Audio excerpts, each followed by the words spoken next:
লাইভা ব্লগলৈ আপোনালোক স্বাগতম। আজি পল ক্লাবৰ সদস্যসকলে ষষ্ঠ বাৰ্ষিক বহাগী বিদায় উদযাপন কৰিছে। চ' আহক মই এই বহাগী বিদায় উদযাপনৰ কিছু মনোৰঞ্জন আপোনালোকক দেখাবলৈ চেষ্টা কৰোঁ আৰু ভিডিঅ'টো শেষলৈকে চাই যায়।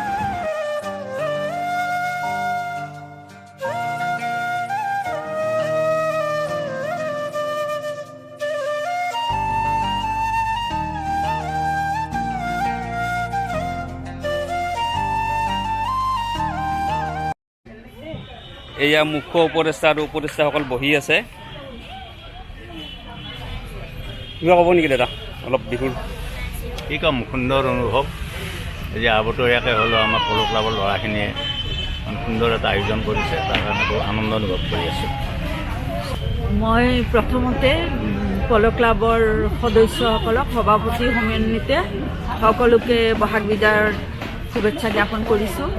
আৰু বহাগী বিদায় ক'লে দুখ লাগে, আৰু বহাগ যাবৰ হ'ল, বিহু যাবৰ হ'ল, কিন্তু পল ক্লাবৰ সদস্যসকলে যিটো পৰম্পৰা ৰাখিছে আজি ইমান বছৰৰ পৰা বহাগ বিদায়ৰ অনুষ্ঠানটো এই অঞ্চলৰ সকলোৱে খুব আনন্দৰে উপভোগ কৰে।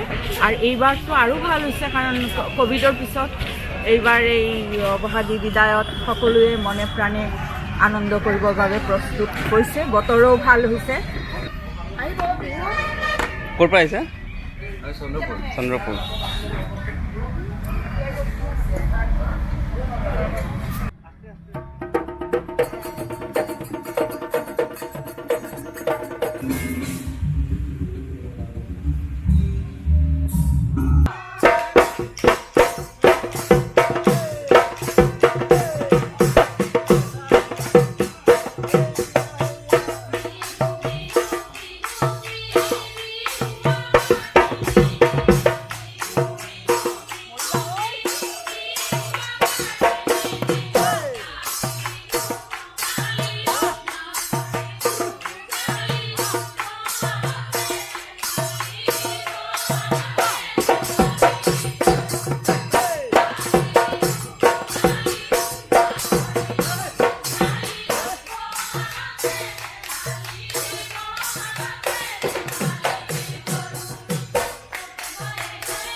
No,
Bye.